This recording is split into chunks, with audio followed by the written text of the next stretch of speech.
Salam Nabi Muhammad.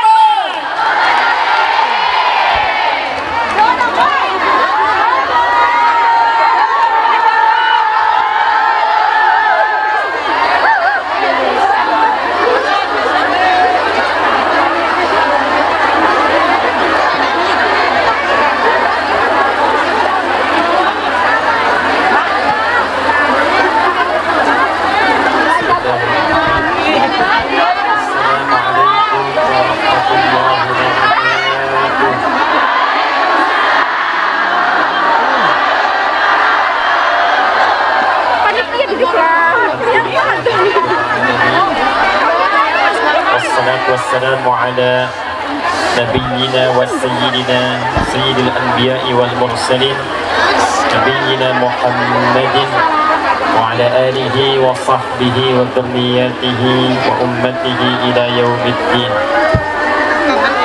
Apa kabar semuanya? Yang kita hormati, kita muliakan seluruh keluarga besar Muslim Indonesia di Taiwan ini, Kosmit, keluarga dari Al-Amin, baik ada yang juga dari Ormas, PCINU, PCIM, kemudian seluruhnya tanpa kecuali. Saya dengar Pak Wali Kota juga tadi hadir ya. Kita doakan mudah-mudahan beliau senantiasa diberikan kesehatan dan kebaikan dalam memimpin kota ini. Kita ucapkan terima kasih kepada juga bagian dari kepolisian yang mensupport dan memudahkan acara ini. Semoga semuanya diberkahi oleh Allah Subhanahu wa Ta'ala. Ini kok banyaknya ibu-ibu ya? Baik, tema kita di siang hari ini yang diberikan kepada kami adalah tentang bagaimana membentuk generasi milenial yang berakhlak. Betul ya? Jadi teman-teman sekalian, izinkan saya memanggil teman-teman dulu. Kini generasi manusia itu sering dibagi sekarang pada dua bagian, dan semuanya nanti mengaku milenial. Ada generasi Y, ada generasi Z. X jarang dimasukkan karena kelahiran 60-an sampai 80-an itu awal dari perkembangan generasi yang kedua. Dua terakhir disebut dengan milenial karena di generasi ini tumbuh dan lahir dengan perkembangan digital, kemudian karakter masyarakatnya berbeda yang membentuk perilaku yang tidak sama dengan generasi-generasi sebelumnya. Tapi yang menarik, di dalam Islam semua ukuran, semua keterangan tentang pergantian masa dan generasi itu tidak hanya kemudian disifati atau dijelaskan dengan kode-kode seperti X, Y, dan karakter, tapi juga menariknya 15 abad yang lalu Nabi Muhammad SAW sudah menjelaskan tentang keadaan-keadaan setiap pergantian zaman. Dan dalam keterangan itulah kemudian kita sebagai umat Nabi Muhammad SAW diminta untuk melihat kira-kira kita itu ada di zaman yang cirinya bagaimana, karakternya seperti apa, sehingga nanti dengan mengetahui ciri-ciri yang disebutkan oleh Nabi itu, bukan hanya kita bisa hidup menjalani kehidupan di era itu dengan baik, tapi juga menjadi generasi unggul yang maju dan bermanfaat.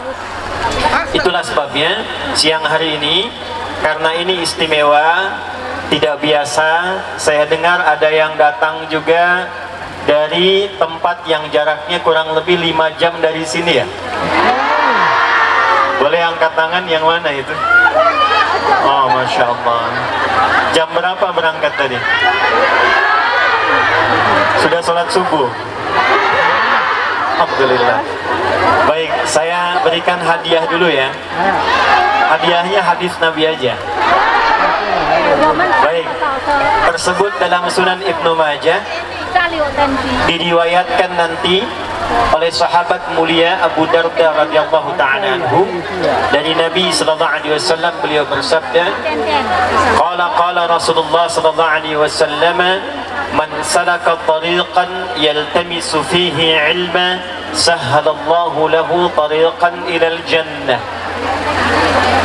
Siapapun, laki-laki, perempuan, besar, kecil, tua, muda, yang menempuh perjalanan yang tidak mudah, kadang berliku, dengan satu niat untuk belajar tuntunan agamanya, walaupun itu sedikit saja, satu hadis, satu ayat, tapi dia niatkan betul untuk belajar tuntunan agamanya, sahhalallahu lahu tariqan ilal jannah, maka Allah perintahkan pada malaikat di hari kiamat kelak, cepat catat amalannya itu untuk mempercepat langkah kaki dia ringan memasuki surga. Wa innal malaikata la tad'u ajnihataha ridan li talibil ilmi. Dan sejak ia berangkat dari tempat ia berasal untuk belajar ilmu itu, Allah perintahkan pada beberapa malaikat, berikan perlindungan di perjalanannya dan berikan ridhonya. Ridha malaikat itu setidaknya punya 3 arti. Yang pertama, yastaghfiru li talibil ilmi, memohonkan ampunan pada para penuntut ilmu. Jadi teman-teman yang datang dari dekat, apalagi dari jauh, tadi sudah berangkat, sekarang tiba, sampai pulang lagi, manfaatkan kesempatan pertama ini untuk memohonkan ampunan pada Allah Subhanahu wa ta'ala, karena dalam perjalanan itu bukan hanya sekedar istighfar, malaikat diperintahkan oleh Allah aminkan permintaan ampunannya, dan seketika Allah menurunkan ampunan. Nah, itu yang terjadi pada seorang yang pernah berbuat maksiat, membunuh 100 orang, konsultasi, dia ingin tobat, diarahkan datang ke majlis ilmu, di perjalanan dia meninggal dengan istighfarnya. Maka Allah perintahkan ukur jaraknya, ternyata lebih 1 jengkal ke tempat tujuan ke majlis ilmu. Maka Allah perintahkan, faqad waqa'a ajruhu 'ala Allah, pahalanya telah ditetapkan, dosanya diampuni oleh Allah Subhanahu wa ta'ala. Yang kedua, juga memohonkan kepada Allah untuk mampu dan bisa mengabulkan doa-doa yang dimintakan oleh penuntut ilmu. Itulah sebabnya kenapa kita diajarkan dari berangkat kita berdoa, di jalan kita berdoa, di majlis kita berdoa, selesai kemudian kajian mengaji kita berdoa, karena ada malaikat yang menyertai majlis ilmu itu dan memohonkan kepada Allah Subhanahu wa ta'ala untuk mengabulkan permintaan yang dimohonkan kepadanya. Mbah Hashim Asy'ari itu punya 17 kitab. Kitab pertamanya itu ada namanya Adabul Alim wal Muta'allim. Di halaman ke-15, di paragraf yang kedua, di baris yang pertama, beliau mengutip hadis Nabi sallallahu alaihi wasallam tentang keterangan Nabi kalau ada yang melalui Riyadul Jannah, taman-taman surga. Sekarang kita ada di taman, di daerahnya apa namanya? Chungli. Taman-taman surga. Sekarang ada di Taman Chungli. Kata Nabi, idza marartum biriyadil jannah, jika kalian melewati taman-taman surga, sarta'u, maka semangatlah, maka bergeraklah, maka gembiralah. Faqila ya Rasulullah, maka ditanyakan kepada Rasulullah sallallahu alaihi wasallam, ma riyadul jannah, apa itu taman-taman surga? Faqala Rasulullah sallallahu alaihi wasallam, maka menjawab Rasulullah sallallahu alaihi wasallam, halaqatul dzikri, ay majalisil ilmi. Maka kata Nabi, itulah halaqah zikir, itulah penjelasan para ulama, majlis-majlis ilmu. Maka kalau sudah tiba di tamannya, kata Nabi, semangatlah, kata Nabi, bergembiralah. Kenapa? Karena diantaranya malaikat menyertai datang dan mengaminkan doa-doa yang dimohonkan kepada Allah Subhanahu wa taala. Nah, yang ketiga, ini yang paling penting, nanti ditafsir di hadis Muslim. Perhatikan keterangannya. Majtama'a qaumun fi baitin min buyutillahi yatluna kitaballahi wa yatadarasunahu fima bainahum illa ghashiyatuhumur rahmah wa haffathumul malaika nazalat alaihimus sakinah wa dzakarahumullahu fi man 'indah. Paham? Tidak. Tidaklah orang-orang kumpul di satu tempat yang disukai Allah.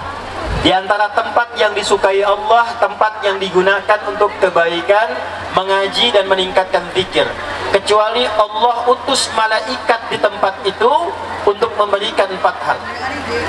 1. Nazalat alaihimus sakinah, diberikan ketenangan, kedamaian, ketentraman dalam jiwa orang-orang yang datang. Jadi bedanya ngaji dengan kumpul-kumpul biasa. Anda boleh kumpul di taman, Anda boleh kumpul di lapangan, tapi tempat itu ketika dijadikan tempat ngaji, Allah berikan ketenangan yang berbeda dengan kumpulnya di tempat-tempat yang lain. Yang kedua, ini kalimat yang indah, wa haffathumul malaika, kemudian malaikat berkumpul, wa ghasyiyatuhumur rahmah, untuk menaungi para penuntut ilmu dan memberikan rahmat-rahmat Allah Subhanahu wa taala. Dan yang terakhir, wa dzakarahumullahu fi man 'inda, saat dia ngaji sampai selesai, nama orang-orang yang ngaji itu disebut-sebut oleh Allah Subhanahu wa taala di sekitar arasy-Nya, di sekitar arasy-Nya. Anda kalau disebutkan oleh presiden senang tidak namanya? Kalau disebutkan viral di media sosial senang tidak? Kalau diviralkan di koran se-Taiwan senang tidak?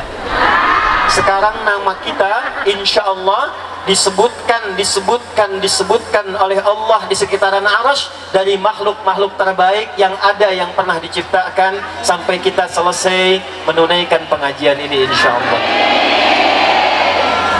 Nah, ini tidak cukup dengan amin, kita ngaji dulu ya. Baik, ini pembukaannya. Karena teman-teman sudah berjuang, maka hari ini saya tidak akan beretorika. Ini bukan pidato karena kita ngaji. Kita akan membahas itu dengan 3 hadis Nabi Sallallahu Alaihi Wasallam. Jadi siang ini kita belajar 3 hadis saja. Nanti di akhir kita akan coba cek kembali apakah yang kita pelajari telah kita pahami atau belum. Hadis yang pertama. Hadis ini terdapat dalam Sahih Al-Bukhari, nomor hadis 7121. Ada juga di dalam Sahih Muslim, nomor hadis 157. Satu lagi ada dalam Sahihnya Ibnu Hibban, nomor hadis 6718. Saya bacakan sanadnya ya, sekaligus ijazah untuk sanad. Kita ambil yang Ibnu Hibban saja. Qala haddatsana qala akhbarana Abdullah bin Muhammad qala haddatsana Ishaq bin Ibrahim qala akhbarana Uthman bin Umar qala haddatsana Ibnu Abi Dhib an Sa'id ibn Sam'an an Abi Hurairah radhiyallahu ta'ala anhu anin Nabi sallallahu alaihi wasallam. Hadis ini sanadnya tersambung melalui Ibnu Hibban. Beliau menerima dari Abdullah bin Muhammad, Abdullah bin Muhammad menerima dari Ishaq bin Ibrahim, Ishaq bin Ibrahim menerima hadis ini dari Uthman bin Umar, Uthman bin Umar menerima hadis ini dari Ibnu Abi Dhib. Beliau menerima dari Sa'id bin Sam'an, Sa'id bin Sam'an menerima dari sahabat Abu Hurairah radhiyallahu ta'ala anhu Abdurrahman bin Sahar, Abdurrahman bin Sahar menerima dari Nabi Muhammad sallallahu alaihi wasallam. Beliau bersabda, perhatikan hadisnya, yushiku alla taquma as-sa'atu hatta yuqbada al-ilmu wa yakthura al-kadhibu wa tantashira al-fitanu wa yataqarabu az-zamanu wa tataqarabul aswaq. 5 ya. Yushiku alla taqumas sa'atu. Nanti dalam perjalanan masa, saya terjemahkan dengan terjemah tafsir hadis, nanti dalam perjalanan perubahan waktu, pergantian generasi, perjalanan masa, kata Nabi akan terjadi beberapa keadaan-keadaan di generasi. Jadi setiap zamannya punya ciri-cirinya. Kalau lihat satu hadis, ada hadis di Al-Bukhari nomor hadis 6695, hadisnya viral. Nanti disebutkan di beberapa kitab hadis dengan 3 riwayat. Khairukum khairul quruni dan khairul qarni. Kata Nabi, generasi yang terbaik itu khairun nasi qarni, khairul quruni qarni, khairukum qarni. Generasi terbaik itu ada di zamanku. Thumma alladhina yalunahu, kemudian setelah itu generasi setelahku. Thumma alladhina yalunahu, lalu generasi setelahku. 3 generasi terbaik. Setiap generasi itu punya cirinya. Nanti apa ciri yang terkait dengan generasi milenial itu? Ternyata disebutkanlah cirinya dalam hadis Nabi yang saya bacakan dengan sanad di awal tadi. Inilah ciri setiap pergantian zaman akan ditemukan zaman yang sekarang kita sebut dengan milenial. Cirinya ternyata 15 abad lalu telah disebutkan oleh Nabi SAW. Dia punya 5 ciri. Ada berapa ciri? 5. Ya. Dan 5 ciri ini kata Nabi akan terus berganti sampai berakhirnya kehidupan di dunia ini dengan datangnya kiamat. Saya percepat. 1, saya mulai dari ujungnya dulu. Tataqarabul aswaqu, akan terjadi percepatan digitalisasi. Eranya berubah jadi era digital. Ditandai tanda pertamanya pasar mudah diakses. Dulu orang ke pasar berangkat pakai angkot. Kalau di Indonesia, di Taiwan ada angkot. Berangkat ke pasar pakai ojek. Sekarang diklik di handphone, barangnya datang sendiri. Sudah terjadi? 15 abad yang lalu Nabi sudah sebutkan akan tiba satu zaman. Di zaman itu beda dengan zaman sebelumnya. Kalau ke pasar berangkatnya manual, di zaman itu pasarnya semakin dekat. Kata para ulama, itulah ciri di saat orang-orang yang hidup di zaman itu terjadi percepatan digital. Ini mustahil kalau bukan seorang nabi, seorang rasul. Apakah ada manusia yang lahir di padang pasir? Tidak ada teknologi pada masa itu. Tempatnya sangat terbelakang, diapit Romawi dengan Persia, tengah-tengah padang pasir, tandus, air tidak keluar, tapi bisa mengatakan nanti akan ada zaman pasarnya mudah diakses dan terjadi percepatan digital. Terjadi sekarang? 1. 2. Wa yataqarabuz zaman. Nanti akan tiba waktu, masanya, perjalanan waktunya terasa begitu cepat. Dalam hadis At-Tirmidzi, sebulan seperti sepekan, sepekan seperti 1 hari. Rasanya baru kemarin padahal sudah lewat setahun. Dan 1 hari rasanya baru sekejapan saja. Panitia untuk tabligh akbar saat ini boleh jadi mempersiapkannya 1 bulan, 2 bulan. Ternyata ketika tiba masanya, rasanya baru kemarin persiapan kan? Sudah terjadi? Berarti 2 tanda terpenuhi. 3, karena terjadi percepatan digital, eranya berubah. Dulu banyak offline, sekarang jadi apa? Online. Ceramahnya pun sekarang banyak yang live tuh. Ya? Dulu belanjanya onsite atau offline, sekarang online. Dulu ceritanya offline, sekarang online. Maka ngaji pun akan berubah keadaannya. Para ulama pun akan berbeda keadaannya. Kata Nabi, hatta yuqbadal ilmu Maka ketika digital itu berkembang, waktu terasa cepat, banyak yang akan muncul orang-orang umum pun buat konten tentang agama, ngajar tentang agama, yang pakar jadi hilang, yang tak jelas jadi muncul, dan ilmu mulai tercabut. Bagaimana ilmu tercabut? Perhatikan di hadis Muslim, Innallaha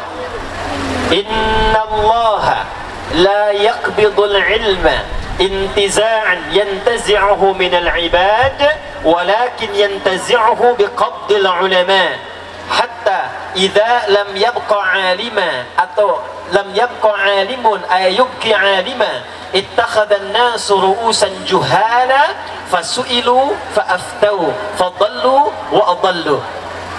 Sungguh akan ada satu masa ilmu itu mulai tercabut, tapi bukan ilmunya yang hilang, bukan tafsirnya hilang, bukan fikihnya hilang, bukan hadisnya hilang, bukan usul fikihnya hilang, tapi ulamanya mulai wafat satu persatu, kiainya mulai meninggal satu-satu, habibnya mulai meninggal satu-satu, ustadz-ustadz yang pakar mulai meninggal satu-satu, ulama-ulama sepuh kita, panutan kita mulai wafat satu persatu, sampai tiba-tiba nanti yang tersisa tinggal sedikit. Tapi dari yang sedikit itu tiba-tiba muncul banyak orang bicara tentang agama. Karena eranya digital, orang-orang ini mulai muncul buat-buat konten tentang agama. Terjadi sekarang? Dulu kita ngaji di pesantren masih pakai kitab, ya. Ngaji nahu pakai apa? Kitab. Apa kitabnya? Jurumiyah, al-kalamu wal lafdul murakkabu bil mufid wa aqsamu thalathatun ismun wa fi'lun wa harfun wa ammal ismu wa kalimatun dalat ala ma'nan fi nafsi wa lam tuqtaran bi zamanin watan, gitu ya. Lompat lagi jadi apa? Imriti. Lompat lagi jadi apa? Alfiyah. Kalamuna lafdun mufidun kastaqim wasmun wa fi'lun thumma harfunil kalim wahiduhu kalimatun wal qawlu am wa kalimatun biha kalamun qad yu'am bil jarri wat tanwini wan nida wa al wa musnadin lismi tamyizun hasal bitafa'ata atat wa ya if'alli wa nunik balana hiflun yanjali, gitu kan. Nanti eranya akan berubah itu semua. Yang sarafnya fa'ala yaf'ilu, fa'ala yaf'ulu, fa'ala yaf'alu, itu akan berubah menjadi tak takayu tak tiku tiktokan, fasbakayu fasbiku Facebookan, Instagrama yang Instagrimu Instagraman, tuh taba ya tubuh YouTuber. Sekarang terjadi banyak konten dan tidak jelas asalnya, sanadnya tidak jelas, ngajinya tidak jelas di mana, tapi tiba-tiba bisa muncul ke permukaan dan anehnya akan ditemukan ada pengikutnya. Dan kalau ditanya keluar fatwanya, terjadi tidak? Sekarang terjadi. Perhatikan, kita hanya menyebut milenial, Nabi SAW mengingatkan di beberapa abad yang lalu. Terus lanjut. Perhatikan, karena tiga ini sudah muncul, maka konsekuensi yang keempat, lihat baik-baik. Wa yakfural kajibu wa yakfural kadzibu. Karena eranya sudah elektronik, digital muncul, status muncul, konten muncul, maka akan tiba masa sulit dibedakan mana yang benar, mana yang salah. Manipulasi akan ditemukan, kebohongan mulai banyak, bercampur sehingga orang sulit menemukan ini yang benar yang mana, yang salah yang mana. Bapak Ibu, saya seumur hidup ngajar, maksudnya sampai sekarang belum pernah membahas tentang garam. Tiba-tiba muncul video saya menerangkan tentang garam ruqyah. Keterangannya garam ruqyah, videonya tentang tutorial mandi besar. Dan itu terjadi. Ada kemudian jualan herbal. Ada lagi petunjuk A, petunjuk B, petunjuk C. Jadi ketika ini terjadi, akan akan muncul banyak konten-konten digital dan Anda sulit membedakan mana yang benar, mana yang salah. Saya tanya, sekarang hoax banyak tidak? Berita tidak benar banyak tidak? Nah, semakin banyak ini, maka konsekuensinya yang kelima, perhatikan, watan syural fitanu, maka fitnah ujiannya pun menjadi penyebar dan lebih banyak lagi. Ya, maaf, saya izin berdiri ya supaya lebih terlihat.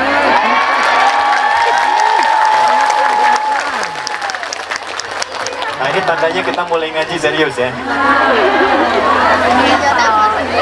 Karena yang buat konten itu sudah banyak. Nah, ini pembuat konten tuh. Nah, ini yang disebut hadis Nabi itu ya. Kontennya jadi beragam. Tapi yang di-highlight oleh Nabi, yang diberikan garis oleh Nabi, ternyata potensi berkembangnya digital itu, potensi berkembangnya kemajuan itu juga akan dimanfaatkan oleh orang-orang yang tidak bertanggung jawab untuk membuat konten-konten yang tidak positif. Nah, sekarang pertanyaannya, di era semacam itu, bagaimana Nabi membimbing kita untuk memanfaatkan kemajuan era dan perkembangan zaman seiring dengan masanya, tapi tetap kita menjadi generasi yang terbaik dan berakhlak. Itulah tema yang akan kita bahas di kesempatan siang hari ini. Jadi ini mukaddimah yang kedua. Sekarang kita masuk isinya. Ayo saya tanya sebentar dulu ya. Yang tahu boleh angkat tangan. Yang jawab bagus. Mudah-mudahan diberkahi oleh Allah. Pertanyaan pertama saya, siapa yang boleh bisa angkat tangan? Tolong disebutkan dua saja. Saya ulangi, dua saja. Nama sahabat Nabi yang perempuan tapi usianya pada zaman Nabi masih milenial, masih remaja, masih tumbuh berkembang. Dua orang saja. Boleh berdiri? Satu siapa Mbak? Satu lagi? Khadijah. Baik, benar satu ya. Benar satu. Belakang?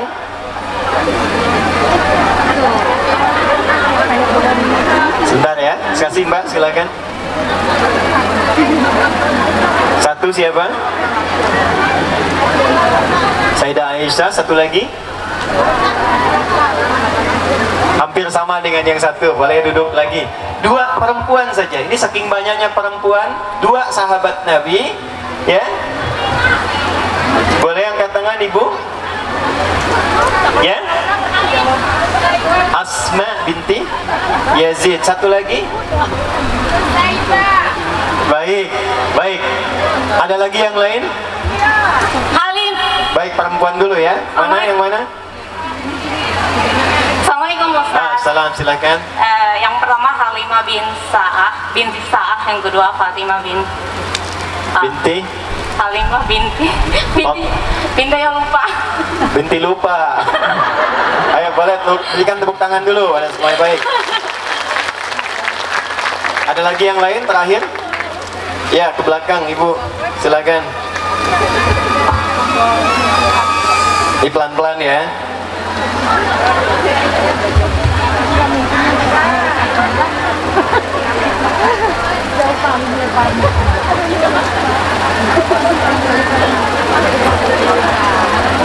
Ya, satu. Hafsah binti Umar. Ya, satu lagi. Yang kedua Fatimah binti Muhammad. Fatimah binti Muhammad SAW. Berikan tepuk tangan, boleh. Baik. Ibu dapat hadiah $100 ya. Silakan. Baik, fokus dulu ya. Sekarang yang laki-laki. Sebutkan 3 orang pemuda atau remaja yang hidup di era Nabi Sallallahu Alaihi Wasallam. Yang laki-laki. 3 orang remaja atau anak muda yang hidup di era Nabi Sallallahu Alaihi Wasallam, milenialnya di zaman Nabi? Boleh angkat tangan. Satu. Yang laki-laki dulu. Mana laki-lakinya? Ya, Mas, silakan. Satu. Uthman bin Affan. Dua. Abdurrahman bin Auf. Ali bin Abi Thalib. Benar dua. Satu lagi.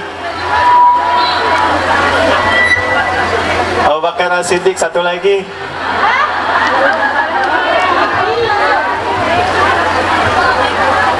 Umar bin Khattab. Ya bolehlah, nggak apa-apa ya Mas. Baik. Ya pelan-pelan sini. Jadi gini, kalau kita mau ngaji milenial kan harus ada contoh, ya kan? Siapa yang harus dicontoh? Kemudian kalau kita ingin belajar akhlak, kita harus melihat contoh ini akhlaknya seperti apa. Kemudian kalau kita ingin melihat perubahan akhlak yang baik, kita lihat lingkungannya bagaimana. Nah sekarang saya tanya dulu sebentar, yang ini hadiahnya lebih istimewa. Saat tadi disebutkan Uthman, Abdurrahman bin Auf, kemudian tadi disebutkan Fatimah, Sayyidah Fatimah binti Muhammad sallallahu alaihi wasallam, ada Sayyidah Aisyah, kemudian yang lainnya. Saya ingin tanya, 5 orang dan lebih ini yang tadi disebutkan milenial di era Nabi, hidupnya di masa apa? Sengaja saya buat umum supaya bingung dulu. Ibu, ya? Khulafaur Rasyidin, ya kurang tepat. $200.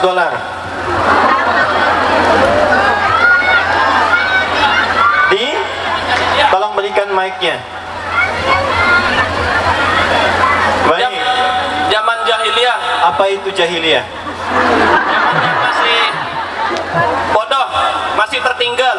Tertinggal dari apa? Dari kemajuan teknologi. Ada teknologi apa di zaman itu? Nggak kayak zaman sekarang gitu, Ustaz. Gak kayak zaman sekarang. Iya. Zaman sekarang kenapa? Zaman sekarang kemajuan teknologinya sangat pesat, Ustaz. Baik. Ya nggak apa-apa lah $200. Ayo. Ya lihat sini. Sekarang hadiahnya simpan dulu ya. Kelima yang disebut tadi, kurang lebih tadi 5 orang, tinggal di zaman yang namanya disebut dengan jahiliyah. Namanya apa? Tahu artinya jahiliyah tidak? Jahiliyah itu gabungan dari 2 sifat. Satu, jahlun, keperbuatannya. 2, jahilun, menunjukkan kepada orangnya. Kalau 2 ini digabungkan, jahlun dengan jahilun, maka muncul karakter yang ketiga namanya jahiliyah. Jahlun asalnya bila disebutkan dalam bahasa Arab, sifat yang menunjukkan pada sesuatu yang menyimpang. Bodohnya itu bukan bodoh tidak pintar, bukan. Yang pintar banyak. Abu Lahab itu pintar, Abu Jahal itu pintar. Bahkan namanya itu viral dengan nama Abul Hakam namanya dulu. Yang pintar banyak, pintar dagang ada, pintar politik ada, ya, ada yang pintar dari ilmu-ilmu dasar ada. Tapi kepintarannya ini tertutupi oleh satu sifat, yaitu tidak kenal baik. Sehingga sifat pintarnya ini dipakai pada perbuatan-perbuatan yang menyimpang. Jadi jahlun itu tidak kenal baik, bodohnya itu bodoh pada sifat-sifat baik. Pintar tapi tidak kenal jujur, pintar tapi tidak kenal sabar, pintar tapi tidak kenal kebaikan. Karena itu ketika Allah menurunkan sifat taubat di Quran surah keempat, di ayat ke-17 itu, maka disebutkan sifat jahalah dalam perbuatan salah itu. Innamat taubatu 'alallahi lilladzina ya'maluna su'a bijahalatin. Sungguh Taubat yang diterima oleh Allah itu adalah taubat dari orang yang berlaku kriminal, berbuat tindakan jahat karena jahalah. Dia bodoh, tidak tahu tentang kebenaran dan kebaikan. Jadi karena nggak tahu baik, para pelakunya jahil, melakukan semua jenis perbuatan yang tidak baik. Itulah eranya disebut dengan jahiliyah. Jadi kalau teman-teman ingin tahu di mana berkumpulnya semua bentuk perbuatan tingkat tinggi yang buruk, itulah eranya jahiliyah. Mabuk misalnya. Saya ulang ya. Yang mabuk misalnya. Di sini ada yang mabuk nggak? Nggak ada ya. Nggak ada ya. Baik. Nah, lihat sini. Kalau di zaman jahiliyah itu saking profesionalnya mabuk, yang pemula saja, pemabuk prematur, yang baru mabuk itu minimal 5 kali sehari. Ayo baca sirah itu. Itu yang paling pemula, bayangkan yang profesional. 1. Ya. 2. Di Taiwan ini ada yang tawuran nggak? Hah? Ada yang suka berkelahi nggak? Ada. Mas jangan-jangan mirip-mirip, tidak ya? Lihat sini, di zaman jahiliyah itu tersinggung sedikit itu langsung berkelahi. Dan berkelahinya nggak tanggung, ya. Nih yang saya tanya ini, ibu di sini, ibu kenal Umar bin Khattab? Kenal di mana? Tadi bahaya nih, ada yang kenal Umar sini. Umar itu sebelum masuk Islam itu diantara jagoannya di wilayah jahiliyah yang kalau sedang bosan dia akan bikin pengumuman. Siapa yang berani dengan saya hari ini, kita bertemu di Bukit A, silahkan datang, pamit dulu pada ibu yang telah melahirkannya karena dia akan pulang tanpa nama. Itu Umar. Zina, semua jenis zina itu khatam. Khatam. Ada yang sudah menikah, ya, itu besoknya ngobrol-ngobrol dengan tetangga bisa berkata begini, saya bosan dengan istri saya juga, malam gantian yuk, ayo. Itu jahiliyah itu. Jadi Anda bayangkan kenapa disebut dengan jahiliyah? Karena semua jenis perilaku yang ada di kehidupan sosialnya itu tidak kenal baik. Nah, orang-orang yang tadi disebutkan generasi milenial tadi, hidupnya di masa seperti itu. Saya ulangi, orang-orang yang tadi disebutkan, Ali bin Abi Thalib misalnya, Abdurrahman bin Auf, Uthman bin Affan radhiyallahu taala anhum jami'an, yang perempuan yang tadi disebutkan Sayyidah Asma, Sayyidah Aisyah, Sayyidah Fatimah, hidupnya di masa, di era yang disebut dengan jahiliyah. Pertanyaan pertama saya, tindakan kriminalnya, keburukannya, perilaku jeleknya, maaf, terjadi nggak di zaman sekarang? Nah, sekarang kadarnya, ukurannya sama nggak? Lebih buruk jahiliyah atau yang sekarang? Saya ulangi, lebih buruk jahiliyah atau yang sekarang? Sekarang. Bahaya ini. Nah, di zaman jahiliyah, perhatikan, zaman jahiliyah yang tadi-tadi itu tidak kenal baik, sehingga mengganggu kehidupan, tidak pernah maju, banyak sekali kerusuhan, maka Nabi Muhammad sallallahu alaihi wasallam kenapa diutus di tempat itu, tidak di tempat yang lain? Ini saya berikan rahasianya hari ini, dan ini diantara kita saja, ya? Ini saya berikan gambar begini nih, biar tidak mubazir papan tulisnya. Ini kelihatan nggak belakang? Terus, ya, di sini karena di pinggir, di sana itu orang yang imannya kuat sekali. Ya, belum saya tulis sudah kelihatan. Ini saya bagi dua begini ya. Ini kanan, ini kiri. Lihat sini. Ini saya sebut Romawi di sini. Di kirinya Persia. Ini zaman Nabi, ini sudah maju luar biasa. Yang ini punya imperium, punya kolosium Romawi. Peradabannya bagus, pasukannya hebat-hebat, senjatanya luar biasa. Di sini ada kekaisaran Persia, Kisra. Ini juga maju, luar biasa, pemerintahannya kuat, negaranya, pasukannya. Sampai sekarang banyak film-film dimunculkan tentang Romawi dan Persia. Baik ya. Nah, pertanyaannya, kenapa Nabi Muhammad tidak diutus di Romawi, tidak diutus di Persia, tapi diutusnya di sini, di tengah-tengah nih, padang pasir, lembah, biwadin ghairi dzi zar'in inda baitikal muharram, di bawah lembah, diapit bukit-bukit yang tandus, ya, lengkap, lebih paket lengkapnya lagi, orang-orangnya jahiliyah. Kriminalnya puncaknya di sini, tempatnya tandus, airnya jarang muncul, lahirnya di dekat Ka'bah. Satu-satunya nabi yang lahirnya langsung di dekat Ka'bah karena fadilah doa dua nabi sekaligus. Ada dua orang nabi yang memohon kepada Allah langsung supaya nabi terakhir, nabi teragung itu lahirnya harus di dekat tempat yang paling agung di muka bumi. Tidak ada tempat yang paling agung yang dikunjungi setiap saat, puncaknya dalam musim haji, semua kiblat mengarah kepadanya kecuali Ka'bah.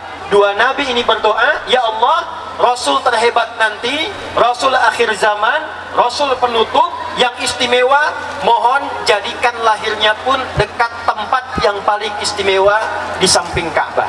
Pertanyaan saya, siapakah dua nabi yang berdoa untuk kelahiran Nabi Muhammad itu? Ya Mbak, Nabi Ibrahim dan Nabi Ismail. Betul, berikan tepuk tangan ya. Kalau nggak ada hadiahnya cepat ya. Baik, pertanyaannya, ya ini yang ada hadiahnya. Ada di Quran surat apa, ayat berapa? Ayo, boleh angkat tangan.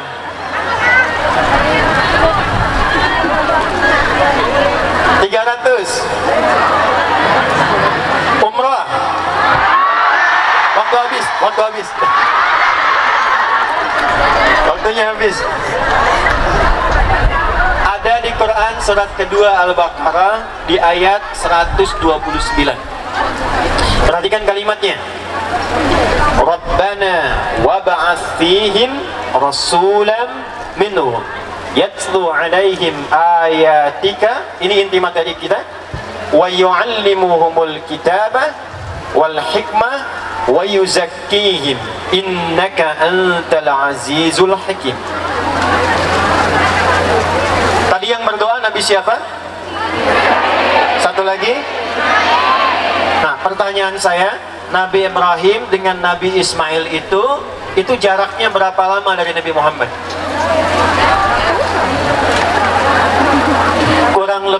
Kurang lebih 30 generasi. Satu generasinya bisa hampir 1000 dan 2000 tahun. Ke Nabi Ibrahim alaihissalam, ya? Nabi Muhammad ke Nabi Musa itu kurang lebih hampir 2000 tahun. Ke Nabi Isa hampir 600 tahun.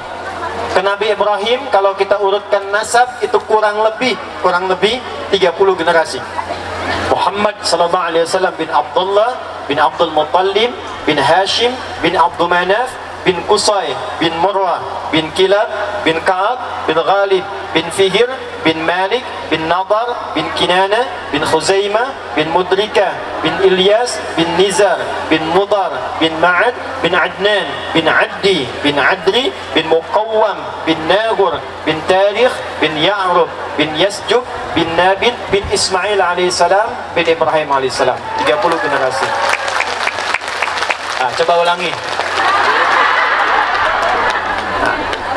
Saya mau katakan, kita harus bangga jadi umat Nabi Muhammad, Nabi yang istimewa, karena semua Nabi dan Rasul itu ingin sekali membersamai dan ikut dakwahnya beliau. Sampai-sampai mendoakan. Nah, saking jauhnya jarak dari Nabi Ibrahim, Nabi Ismail ke Nabi Muhammad SAW, itu masih memohon kepada Allah, ya Allah, istimewakan Nabi terakhir yang luar biasa itu lahirnya di dekat Ka'bah. Satu-satunya Nabi Rasul yang lahirnya di dekat Ka'bah hanya Nabi Muhammad SAW. Ya, nah ini kalau ini Ka'bah di sini ada Zam-Zam sekarang. Ini ada Hotel Sofwa, sini jalan, ini Hilton, ini jalan lagi ke sini, ini Istana Raja, ini bukit namanya Jabal Kubis. Kalau Anda haji atau umrah, mudah-mudahan yang belum disegerakan ya. Nah, tidak cukup dengan amin, nabung ya. Ini dari Zam-Zam lurus, belok kanan sini, jalurnya ke sini. Ini ada Gate Ismail, pintu 26. Ini gate Nabi, tempat Nabi sholat 2 rakaat sebelum Isra Mi'raj. Ya, dari depan Hajar Aswad. Ini namanya gate Nabi di sini. Ini nanti ada gate Ali. Ini Babus Salam. Babus Salam naik ke atas. Ini ada yang tangga, ini ada yang eskalator.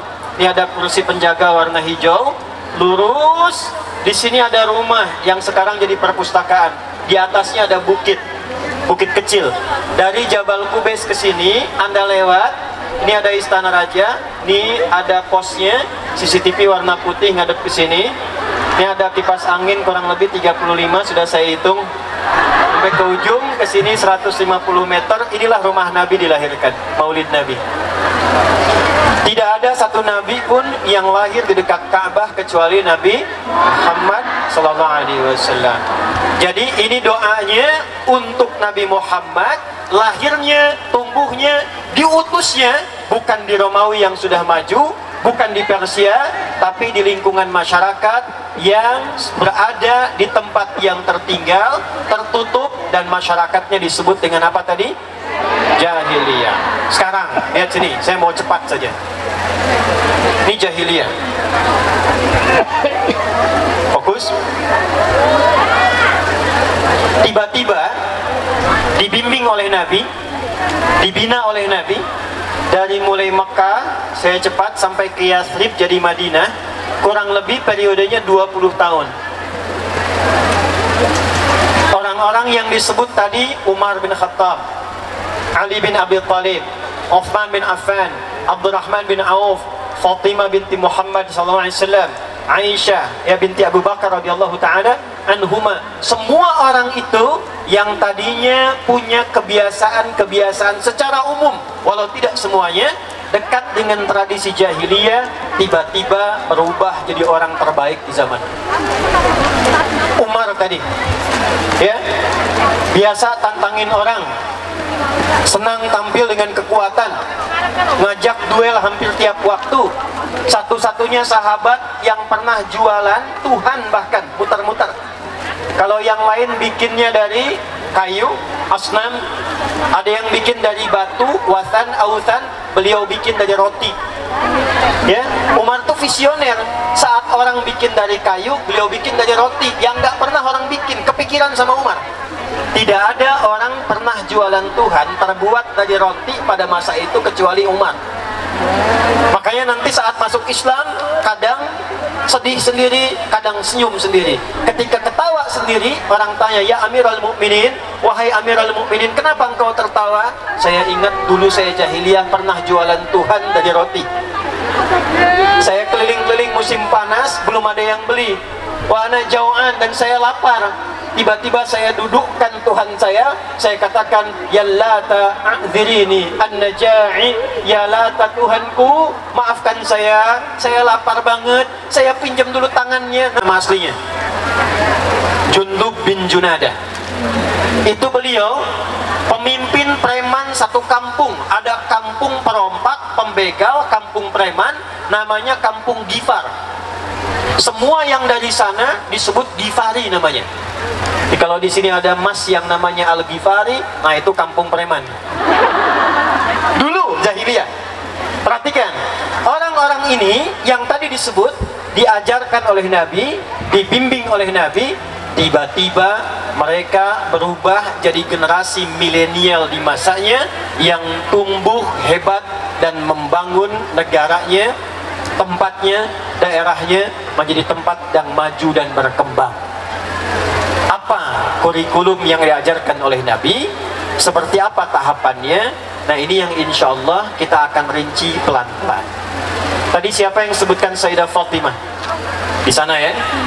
Sayyidah Fatimah itu, para teman-teman yang muslimah, akhwat, beliau bukan hanya dikenal putri Nabi, tapi silahkan Anda cek sejarah, beliau diantara satu-satunya sahabat perempuan putri Nabi yang juga pakar di bidang keperawatan. Sayyidah Aisyah radhiyallahu ta'ala anha, selain hafal 2210 hadis dari Nabi, beliau juga satu-satunya perempuan sahabiah yang pakar di bidang kedokteran. Utsman bin Affan, Abdurrahman bin Auf, pakar di bidang manajemen bisnis. Dalam 2 tahun itu jadi orang terkaya di Madinah nomor 2. Setelah itu nomor 1. Saya pernah riset kekayaan Abdurrahman bin Auf setelah Nabi meninggal. Kalau diukur dengan ukuran sekarang, valuasi sekarang, kurang lebih hartanya 14.000 triliun. Abdurrahman bin Auf saja. Modalnya dari pakaian. Tapi diajarkan oleh Nabi, ya, tuntunan berkehidupan, tiba-tiba berubah jadi orang paling hebat di masanya. Saya akan sampai pada 2 bagian lagi. Perhatikan, saya contohkan dulu satu kejadian, setelah itu saya keluarkan pedomannya, baru kemudian kita pelajari langkah-langkahnya. Mudah-mudahan pulang dari pengajian ini kita bisa berubah menjadi lebih baik dan membangun daerah kita, insya Allah ya. Yuk kita mulai. Saya ambil contoh Abdurrahman bin Auf dulu ya, karena tadi disebutkan oleh kawan kita. Beliau sebelum masuk Islam kaya tidak? Saya ulangi, kaya tidak? Kaya. Perhatikan, beliau kaya. Dan kaya itu standarnya dibagi 3. 1, kaya. 2, kaya banget. 3, kebangetan kayanya. 3 ya. Nah, sebelum masuk Islam itu kaya, hartanya banyak, terpandang. Dan termasuk di antara tokoh yang diberikan kesempatan untuk memberikan masukan bagi masyarakat saat itu. Ada tempat di depan, kalau sekarang Hilton yang lama, di depan masjid, sekarang jadi toilet. Itu satu tempat berkumpulnya 100 orang paling berpengaruh di masa itu. Abdurrahman bin Auf kemudian masuk Islam, ingin ikut hijrah ke Yathrib yang kelak jadi Madinah. Maka oleh orang-orang Quraisy pada masa itu dipersilahkan ikut hijrah, tapi ditawari begini, kalau kamu tidak ikut Muhammad, tidak ikut ajaran Muhammad, tetap tinggal di sini, kami angkat jadi orang nomor 1 paling kaya di lingkungan masyarakat sini, jahiliyah, dan ditempatkan jadi orang yang terhormat, hartanya ditambah, orang paling kaya jadi orang terhormat. Saya mau tanya sebentar, kalau di sini teman-teman yang laki-laki, yang ikhwan, kalau ada yang bilang begini, keluar dari Islam, saya berikan harta jadi orang nomor 1 paling kaya di Taiwan, kira-kira pilih kaya atau pilih tetap muslim? Pilihannya gini nih, paling gampang ya. Ya, kaya tapi murtad atau pas-pasan tapi muslim? Nggak ada pilihan ketiga. 2 aja tuh.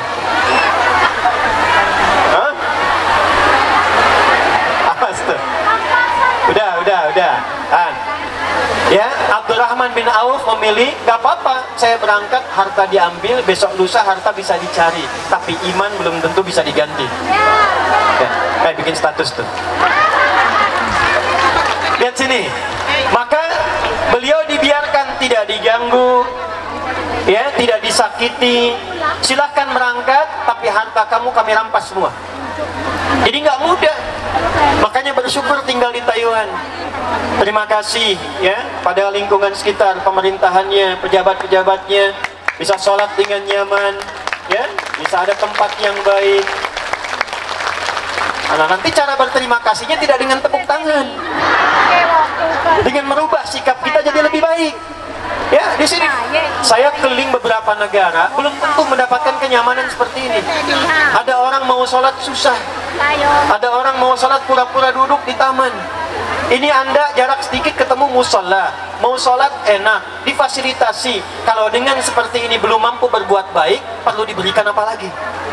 Maka pada masa itu, mau masuk Islam saja, itu hartanya dirampas. Maka beliau bertekad, gak apa-apa, saya berangkat ke Yathrib. Jaraknya 400 kilo dari Mekah. Dulu tidak ada mobil, tidak ada kendaraan, tidak ada kereta cepat. Pilihannya hanya jalan kaki saja. Naik kendaraan kalau punya uang, uangnya dirampas. Suami oke, istri ditanya, kamu istrinya, pilih, mau ikut suami, kami harta semua akan kami ambil, kami rampas, silahkan berangkat dengan pakaian yang melekat di badan saja. Tapi kalau memilih tinggal di Mekah, putus dari suami, harta suami akan diberikan, ditambah, dan diberikan kesempatan, silahkan pilih pemuda paling ganteng di Mekah, pernikahannya akan difasilitasi. Sebentar yang para pria ya. Nih ibu-ibu nih, ya, juga yang teman-teman yang muslimah yang belum menikah. Kalau diberikan pilihan bagi yang menikah, ikut suami berangkat keluar, tapi harta tinggal semua dirampas, bawa pakaian saja, atau tinggal tapi diberikan harta tambahan, boleh pilih menikah dengan pemuda manapun, difasilitasi pernikahannya. Kalau saya tanya gambarannya begini, kalau ada yang tawarkan, pulang ke Jakarta tapi semuanya ini harta tinggal, bawa badan saja, atau tinggal di sini, harta dikasih, pilih anak muda paling cakep di Taiwan, difasilitasi pernikahannya. Pilih mana? Ikut suami atau tinggal? Saja. Protes tuh. Dah. Anda mau berkata apapun, tetap kadang tidak bisa kita menghilangkan satu kebiasaan yang sulit untuk ditepis. Ternyata istrinya Abdurrahman bin Auf memilih tinggal di Mekah. Kenapa tepuk tangan? Berangkat suami, istri tinggal. Pertanyaan saya bukan itu. Lihat, dari kaya jatuh fakir, bukan miskin lagi. Dari kaya jatuh fakir. Kalau miskin masih punya pekerjaan, tapi hasilnya belum mampu memberikan kehidupan yang layak. Kalau fakir sudah nggak punya pekerjaan, untuk kehidupan pun tidak mudah. Fakir. Tapi apa yang terjadi? Beliau berangkat kemudian ke Yathrib, ke Madinah. Hebatnya orang Madinah, mereka menyambut orang-orang yang hijrah muhajirin dengan sifat sesuai kebutuhannya. Misal bu, datang haus, diberikan disambut oleh orang bawa minuman. Datang lapar, disambut oleh orang bawa makanan. Nah, menyambut sesuatu sesuai kebutuhannya itu disebut dengan nasir. Jamaknya disebut dengan ansor. Kenapa kaum ini disebut dengan ansor? Bukan hanya menolong, bukan hanya baik, tapi dia menolong sesuai dengan kadar kebutuhannya. Butuh minum, bawa minum. Butuh makan, bawa. Nah, ini orang kaya jatuh fakir, maka disambutnya oleh orang paling kaya di Madinah. Perhatikan kata-katanya. Akhil karim atau kama qala, sami'tu annaka kunta ghaniyan. Saya dengar Anda pernah kaya. Kalau ingin kaya lagi, ambil setengah harta saya. Saya dengar Anda ditinggalkan oleh istri. Kalau ingin menikah lagi, pilih perempuan paling cantik di Yathrib ini, di Madinah.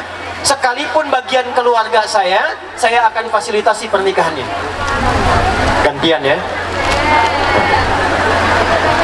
Kalau Anda jadi Abdurrahman bin Auf pada saat itu, datang ke Madinah ditawari, kalau ingin kaya, kata orang paling kaya di masa itu, ambil setengah harta saya. Kalau pengen nikah lagi, pilih perempuan paling cantik di Madinah, sekalipun keluarga saya fasilitasi pernikahannya. Pertanyaan saya, Anda terima atau tidak ditolak sama sekali? Makanya saya katakan Anda terima atau tidak ditolak sama sekali. Apa jawaban Abdurrahman bin Auf? Perhatikan. Beliau ternyata di luar dugaan, ditawari 2, dijawab 2.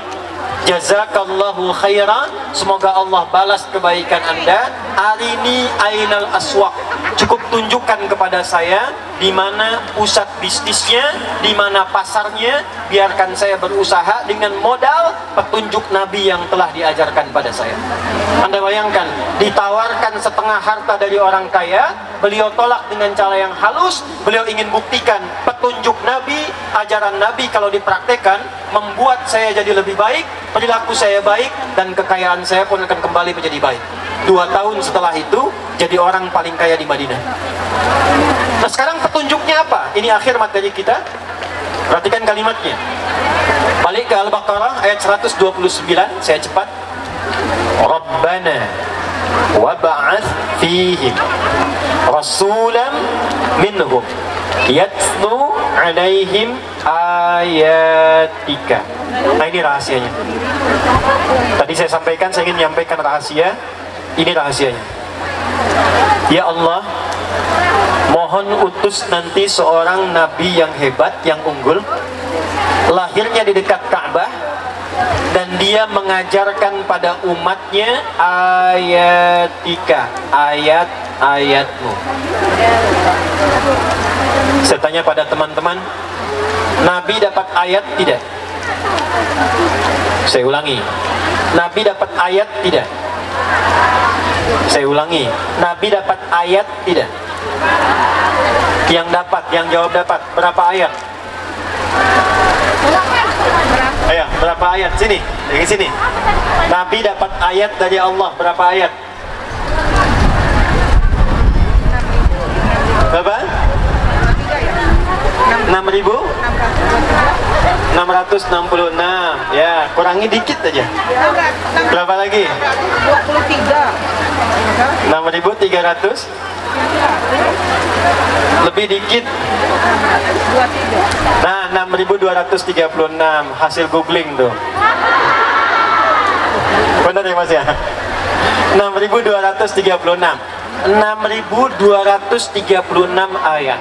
Pertanyaan saya yang ini masih 6.236 itu disebut apa namanya? Kalamullah. Apa lagi? Kisah, ada ilmu, dan lain sebagainya. Intinya apa? Al-Quran. Nah, ibu dapat $100 belakang. Tapi karena infonya dari Mas ini dulu ya Bu ya.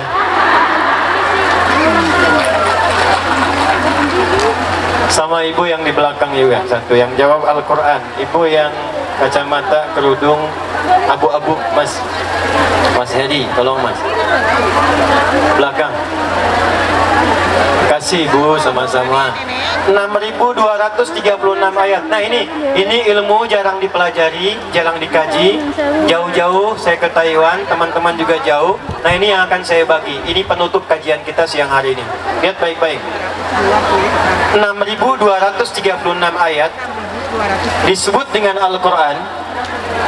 Ternyata rahasia besarnya disebutkan oleh Allah itu bukan sekedar buku bacaan, bukan sekedar kitab bacaan. Walaupun diturunkan untuk dibaca. Wahyu pertamanya apa? Ayat pertama yang turun apa? Iqra bismi rabbikal ladzi. Bacalah, baca. Kenapa diminta baca? Karena baca itu alat untuk mengetahui sesuatu. Tidak mungkin Anda bisa tahu sesuatu kalau nggak bisa baca. Ingin tahu isi koran nggak bisa baca, mungkin nggak? Tidak. Ingin akses internet tidak bisa baca, nggak mungkin.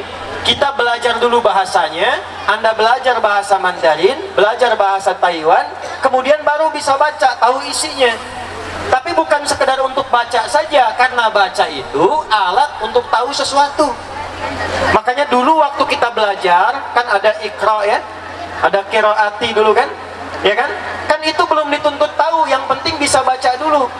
Makanya pelajarannya semua tentang harokat, tentang baca. Kalau ditanya artinya, nggak ada yang tahu. A, fata, a, fa, fata, fa, lam, doma, lu, apa, lu, gitu kan? Kan gitu dulu kan? Nanti setelah itu baru ngaji Quran. Untuk apa? Untuk tahu isi. Nah, pertanyaannya, mengapa harus tahu isinya? Ini rahasianya. Karena semua ayat itu ternyata kurikulum kehidupan kita dari mulai terlahir sampai kita meninggal dunia.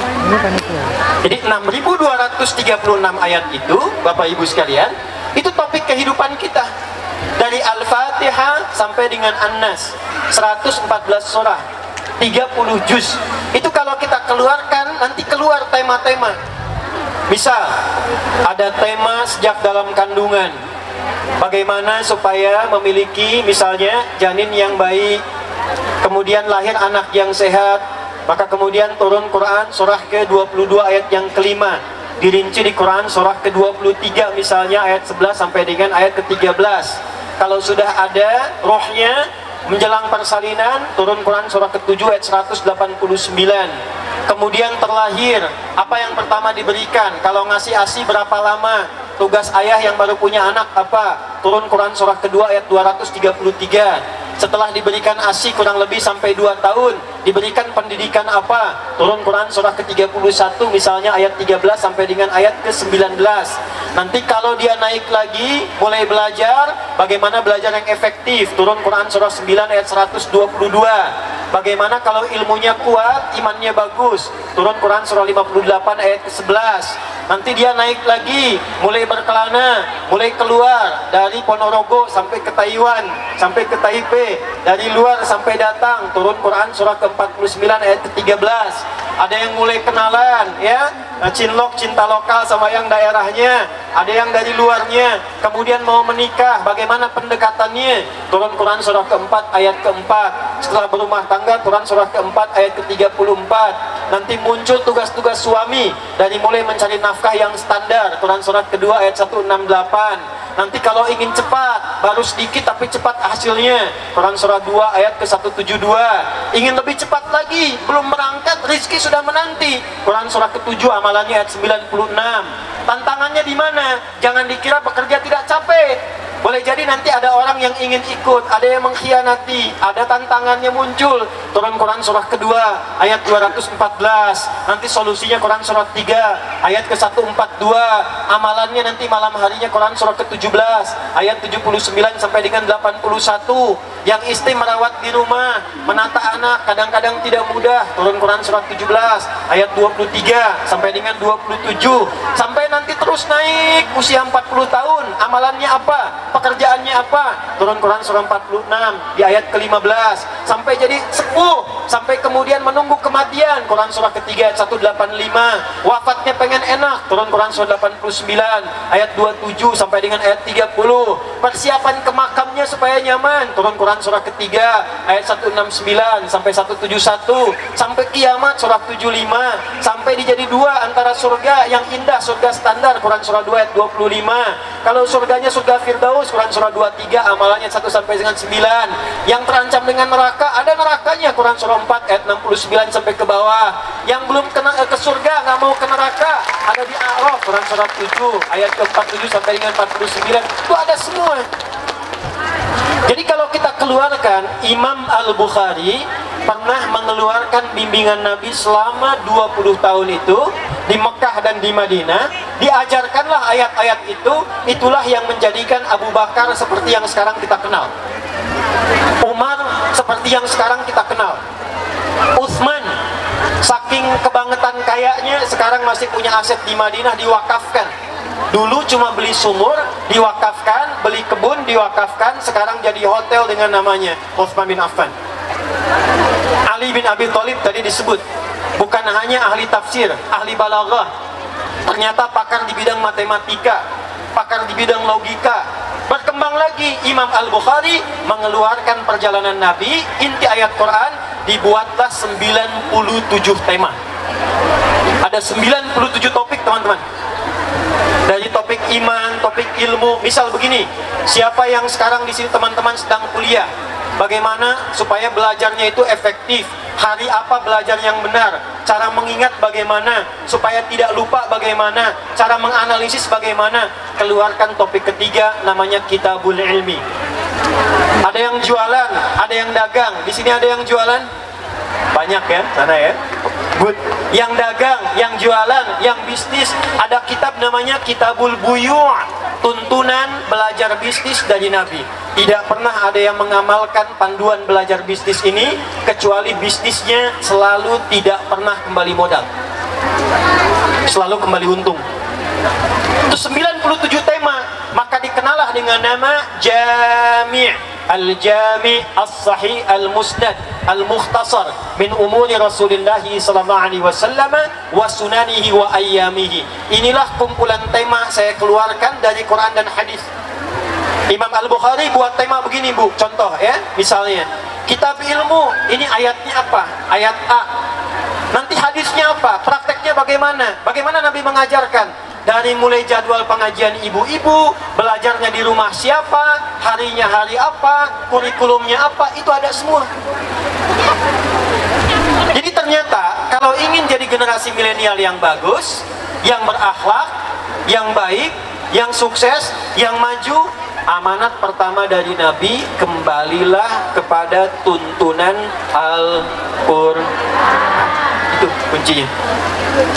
Kembali kepada tuntunan Al-Qur'an. Tapi jangan sekedar dibaca. Kalau baca, bagus, pahala ada, silahkan kejar khatam, kejar lancar, bagus, pahala ada. Tapi kalau ingin jadi generasi hebat, generasi milenial yang bagus, sesuai dengan zamannya, perhatikan cara ngajinya. Keluarkan ayatnya sesuai dengan profesi yang kita pilih dalam hidup. Ini misal yang perempuan ini, pernah nggak mengeluarkan ayat-ayat perempuan dalam Al-Quran?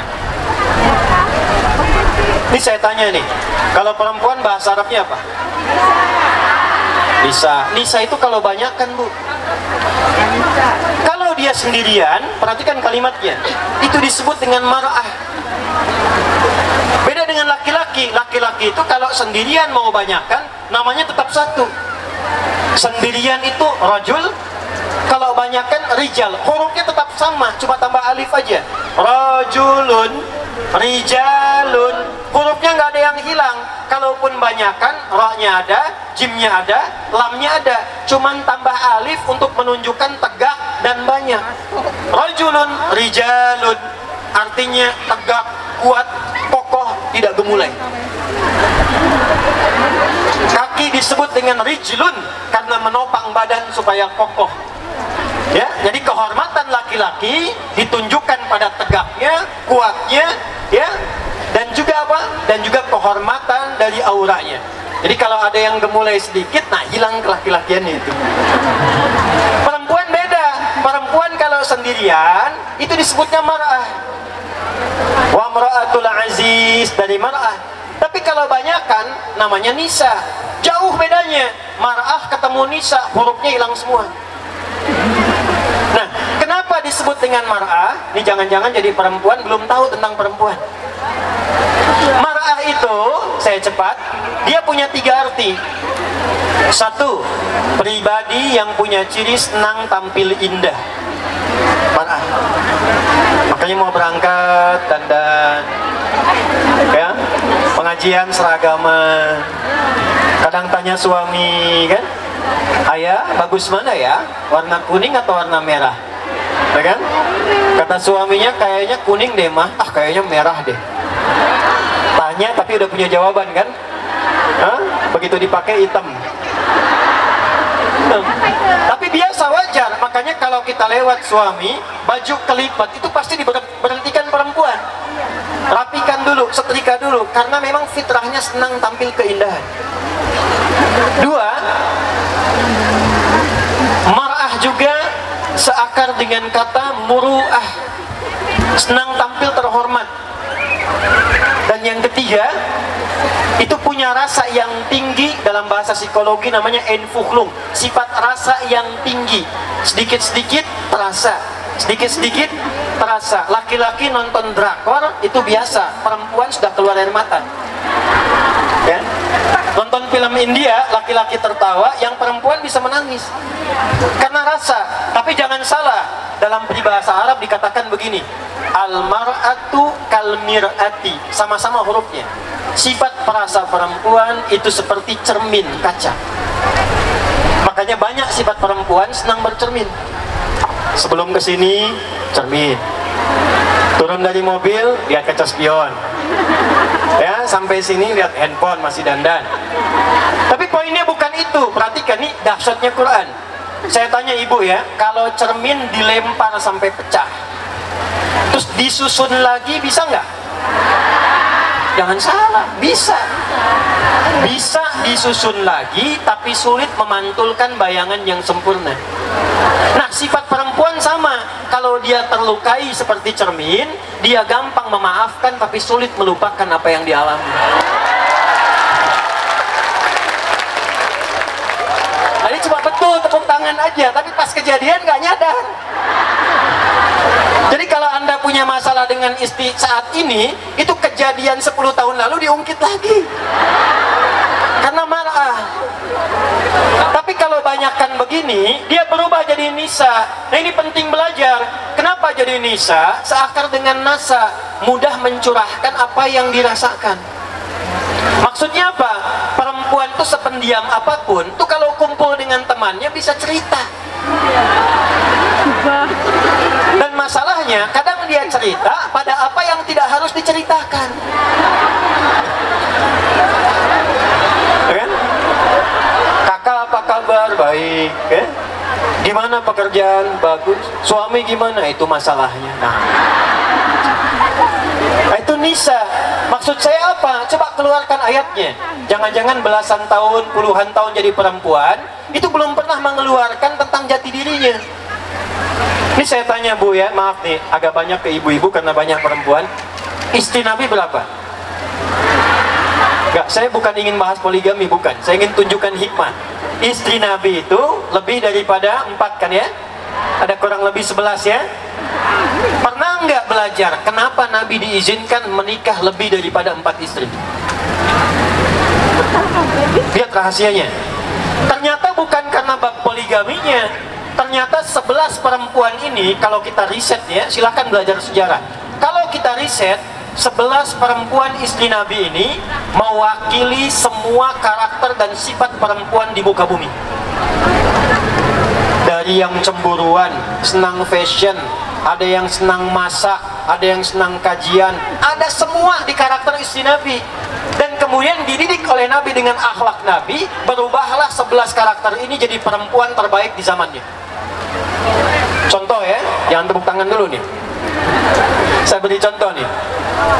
Saya mau tanya pada ibu ya semua, pernah dengarkan Sayyidah Aisyah? Ya, beliau selain rajin, giat, tapi cemburunya luar biasa.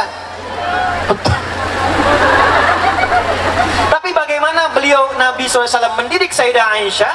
Kecemburuannya diarahkan pada sifat yang baik-baik, sehingga diarahkan kepada ilmu, diarahkan kepada nilai-nilai yang baik. Setelah Nabi meninggal, tiba-tiba beliau menjelma jadi dosen perempuan sepeninggal Nabi yang hafal 2210 hadis dan hampir semua disiplin ilmu beliau pakar di bidangnya. Sampai sepertiga ilmu itu, kata para ulama, dikuasai oleh Sayyidah Aisyah. Dari pribadi yang sangat cemburuan, sensitif, tiba-tiba jadi perempuan paling hebat di masanya, sampai sepertiga ilmu yang ditemukan di bumi dikuasai Sayyidah Aisyah. Siapa yang rajin masak di sini? Ya? Nah, ada istri Nabi namanya Sayyidah Saudah binti Zam'ah. Pernah belajar nggak? Usia beliau walaupun sudah di atas 50-60 tahun, hobinya masak. Tapi kalau masak, hebatnya setiap masak kalaupun ketemu Nabi, itu masih bisa mengeluarkan kata sayang dan mesra dengan Nabi. Bikin adonan, Nabi datang, itu bikin adonan, Nabi masih sempat mengambil secuil adonan, kemudian dioleskan di kening beliau dan masih bisa mengatakan sayang. Anda yang suami istri, kapan terakhir bilang sayang? Dan coba belajar. Belajarnya sampai sini enggak? Apa yang dimasakin Sayyidah Saudah itu untuk Nabi. Sayyidah Zainab, beliau diantara istri Nabi yang senang fashion, pakaiannya, tampilannya. Jadi kalau bapak ibu misalnya cek tentang itu, silakan yang suami-suami pulang ke rumah, cek kira-kira istrinya mirip siapa. Nah, kalau kita gabungkan dari 10 itu, semua karakter yang terbaik ditemukan di satu perempuan, namanya Sayyidah Khadijah. Apa dasarnya Khadijah? Bu, Sayyidah Khadijah itu, beliau kalau senyum saja, itu masalah yang ada di suami hilang setengahnya dengan senyum.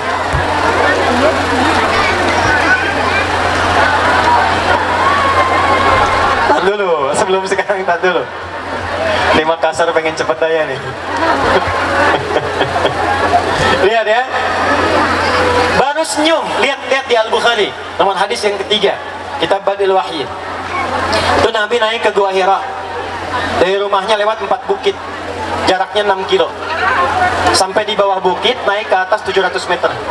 Jadi 6 kilo, lewat 4 bukit, dari bawah naik lagi 700 meter. Sampai di atas, wahyu belum turun setelah Iqra, belum turun.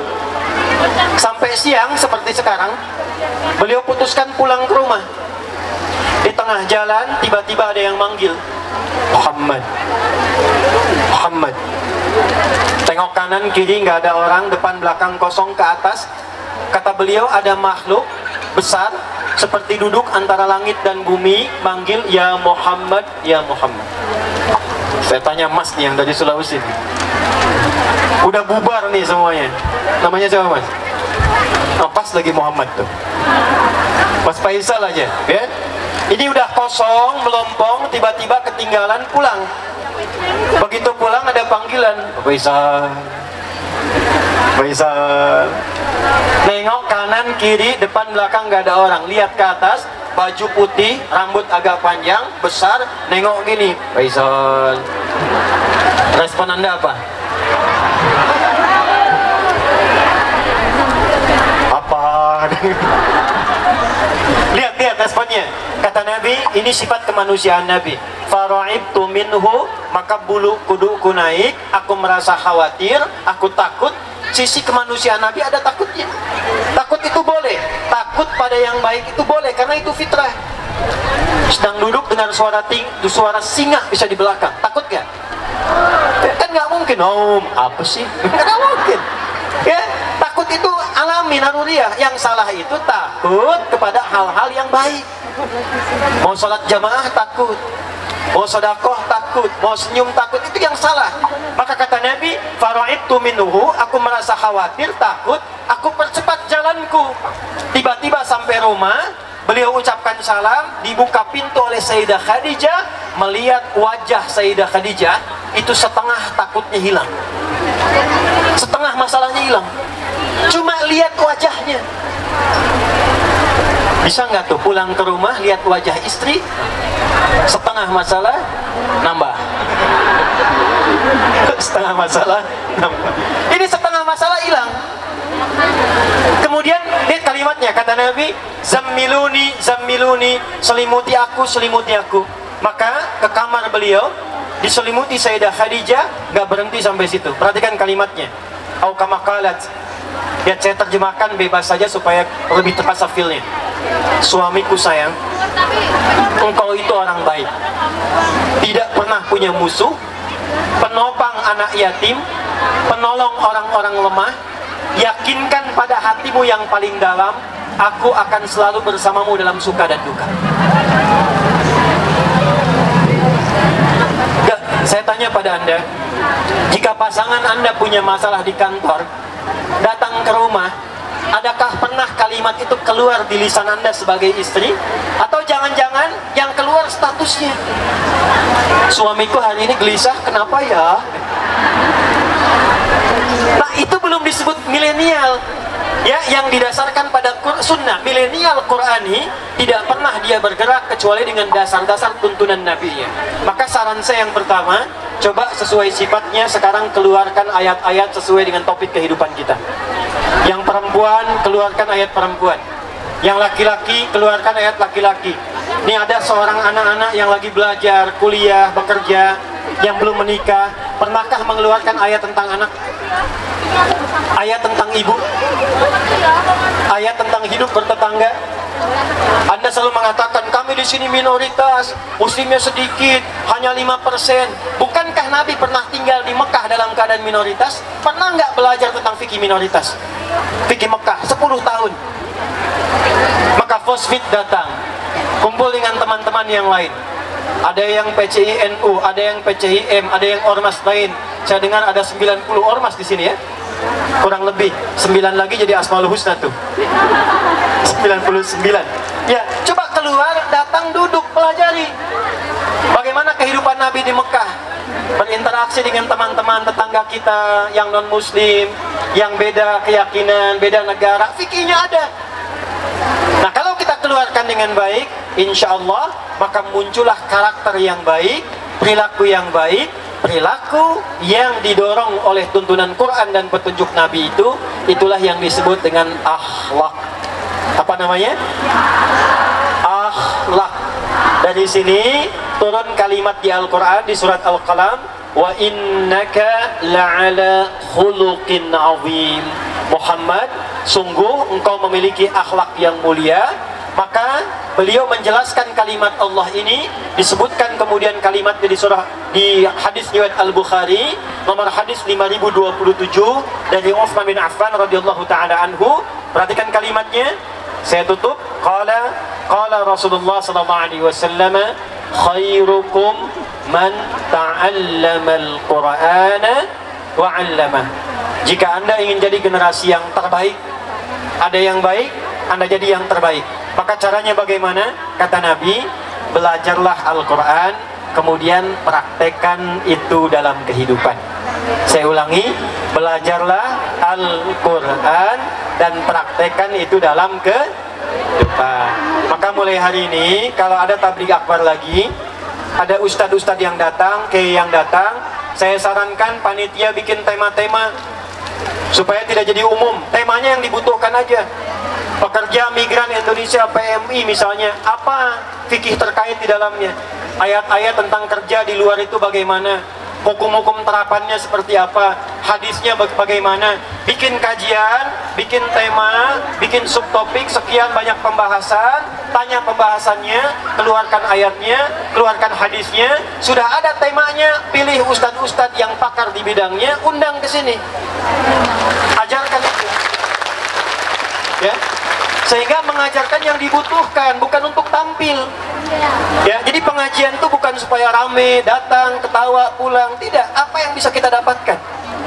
Ya, oleh karena itu, ini satu. Ya, yang kedua, teman-teman kompak. Tunjukkan sebagai muslim yang baik. Muslim itu artinya taat, patuh pada ketentuan Allah yang baik. Ciri pertama jadi orang Islam itu pasti berubah baik. Anda silahkan cek, tidak ada orang zaman Nabi masuk Islam nggak baik tuh, nggak ada. Semua jadi baik. Ya, yang tadinya peminum jadi orang yang tiba-tiba dermawan. Yang tadinya senang berkelahi jadi orang-orang yang senang merangkul, senang mencintai. Yang tadinya rakus tiba-tiba jadi orang yang senang berbagi.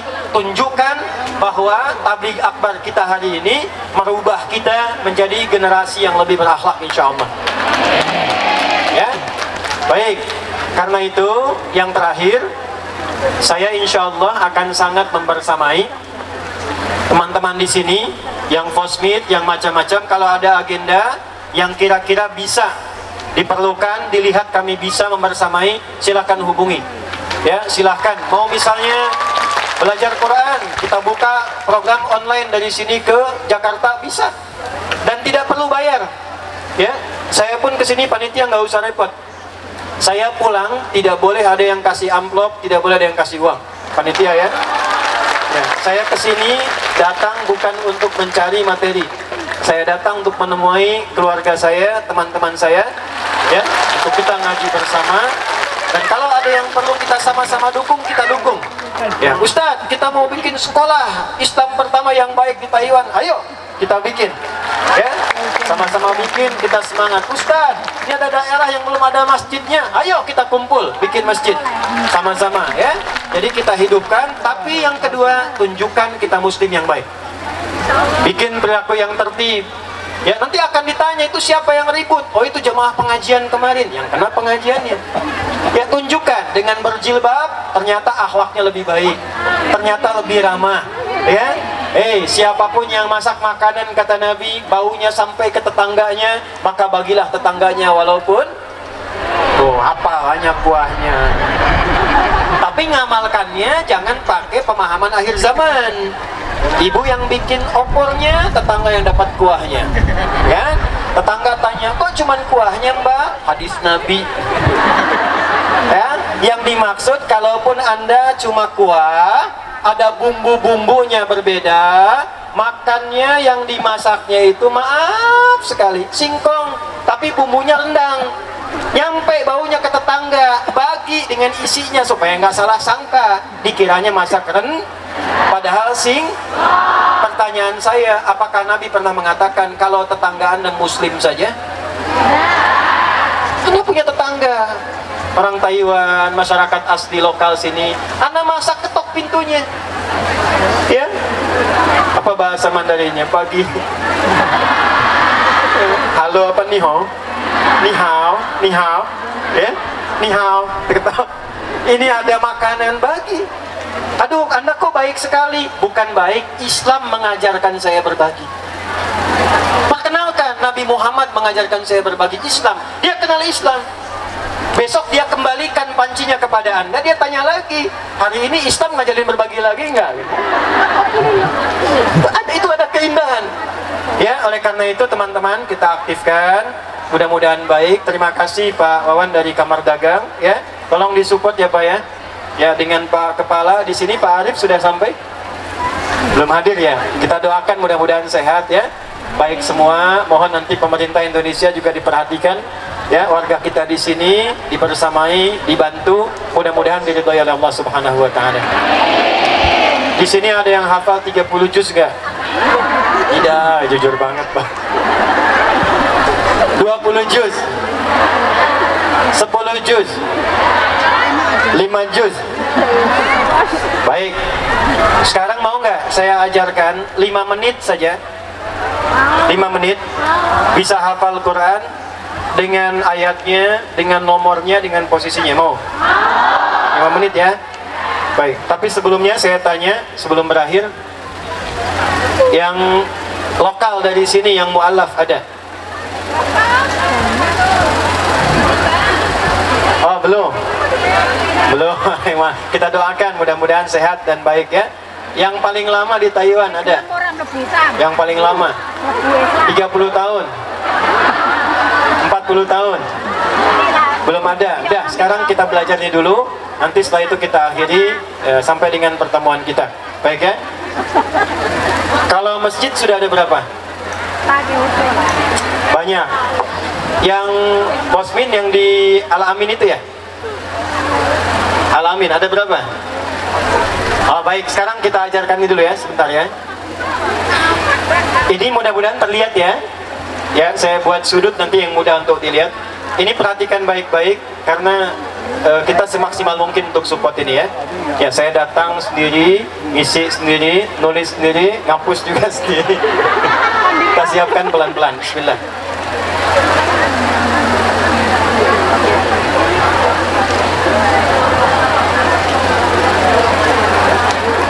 Baik, sabar ya. Ya Allah. Jamaahnya datang, duduk, kipas-kipas, masuk surga. Baik, sudah selesai. Ya, ini aja, cepat. Mau surat apa? Yang paling panjang di Al-Quran ya, Al-Baqarah ya. Karena kalau kulhu kan udah banyak ya. Ini muka-muka ikhlas semua, tapi kita pindahkan ke Al-Baqarah dulu. Ini kita majukan ke depan supaya kelihatan sedikit ya. Boleh? Sini aja, stop. Ini ya. Kalau nggak kelihatan dibayangin aja ya. Karena sudutnya kalau geser di sini, sana nggak kelihatan juga. Ya kita ambil segini aja ya, kurang lebih. Saya bagi dua, lihat sini, fokus. Ini begini. Ini begini. Ya. Saya bikin kotak gini. Saya bagi dua. Yang ini kanan. Apa? Yang ini kiri. Baik. Ya, karena waktunya terbatas, kita ambil 5 ayat aja. Al-Baqarah 1 sampai 5. Baik, saya coret yang ininya adanya di ini. Jadi posisinya di mana? Jadi kalau kita buka mushaf 1 sampai 5 adanya di sebelah kiri. Baik, saya tulis ya. 1 di sini. Kemudian 2 di sini. Kelihatan kalau di zoom. 3 di sini. 4 di sini. 5 di sini. 1 dan 2 kiri bagian atas ini. Maka kita sebut kiri atas. Apa? Yang ini kiri tengah. Yang ini saya ulangi. Ini 1 dan 2 kiri, 3 dan 4 tengah. Ini baik, saya tuliskan ya. 1 alif lam mim. Nah, 1 apa? Baik. 2 saya singkat, dzalikal kitabul la hudan lil muttaqin. Saya tulis dzalika untuk menyingkat. 3 alladzina yu'minuna bil ghaib. 4 walladzina pakai wa. 3 dengan 4 cuman beda wawu. 1 alladzina, 2 walladzina. 5 ulaika. Ya, ulaika. Lihat sini, 1 apa? Alif lam mim. 2 3 alladzina. 4 5. Baik, sekarang saya lihat dulu jamnya. Baik, 5 menit dari sekarang ya. Perhatikan baik-baik. Saya ajarkan yang atas dengan bawah dulu, sisanya yang tengah. Atas 1 alif lam mim. Kemudian 2 dzalika kitabul la raiba fihi hudal lil. Singkat dzalika. 1 apa? 2. Baik. Lihat sini, lihat sini. 5-nya apa? Ulaika. Tinggal tengahnya. Tengahnya mirip katanya. Yang 3 alladzina, yang 4 3 apa? 4 apa? Oke, 1 apa? 2 3 4 5 bawah. Ulangi ya. 1 yang atas alif. 2 kebayang ya. 3 4 5. Baik, saya hapus ya.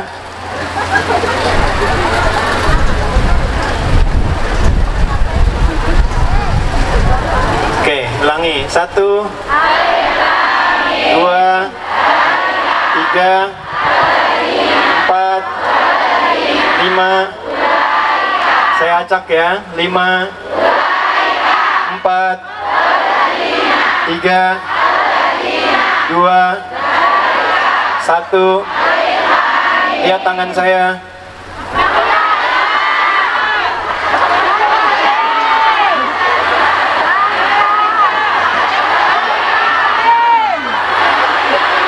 Empat, 3 5 1. 2 menit. Ya, oke, saya bacakan nih. Perhatikan, fokus. Jangan dijawab dulu ya. Alladzina yu'minuna bil ghaibi wa yuqimuna as-salah wa mimma razaqnahum yunfiqun. Surat apa? Ayat berapa? Posisinya kiri tengah. Tuh. Ulaika ala hudam mir rabbihim wa ulaika humul muflihun. Surat apa? Ayat keberapa? Posisinya di bawahnya kiri apa kanan? Gampang kan? Gampang ya? Nah, Anda kemana aja selama ini? Itu sudah bisa tuh. Ya, hafal ayatnya, hafal nomornya, hafal posisinya. Yang ajaib tuh begini. Nih, lihat. Ini apa? Tuh, kosong tuh bisa disebut alladzina, padahal nggak ada apa-apa. Nah, kalau sudah kebayang, itu enak. Jadi nanti kalau kita di sekolah, kami ada sekolah dari mulai PAUD, KB, TK, terus sampai S3 ke atas. Itu sekarang kalau sudah SD, dia TK 5 juz, SD 30 juz. Nanti masuk pesantren, ngulang Qurannya tuh pakai nomor. Misal saya ditanya, Ustadz anak berapa? Ulaika ada hudan min rabbihim wa ulaika humul muflihun. Ukuran peci berapa? Yukhadi'una Allah walladzina amanu wa ma yakhda'una illa anfusahum wa ma yash'urun. Istri berapa? Alif lam mim. Apakah ada rencana poligami? Shadaqallahul azim. Tuh ya. Anak-anak, ada yang anak-anak sudah hafal berapa juz? Ada yang hafal juz amma enggak? Anak-anak, bukan ibunya anak-anak. Baik, saya kira itu dulu yang disampaikan di kesempatan hari ini. Nah, mana tadi yang paling jauh? Mana yang datang paling jauh?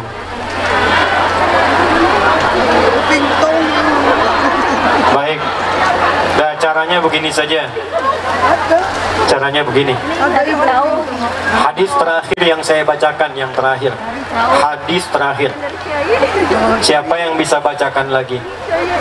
Hadis yang terakhir tadi. Hadis yang terakhir, yang saya bacakan terakhir. Siapa yang bisa bacakan? Ya, Ibu, tolong dipinjamkan mic-nya. Ya, yang belakangnya itu, pakai kerudung pink, belakangnya Mbak. Silakan. Ya. Hadis ya, hadis terakhir yang saya bacakan tadi. Assalamualaikum Pak. Assalamualaikum. Baqarah hadis terakhir ayat 5. Ya. Bismillahirrahmanirrahim. A'udzubillahi minasyaitonirrajim. Ulaika ala hudan min rabbihim. Ya, terus Bu, terus. Ulaika ala hudan min rabbihim wa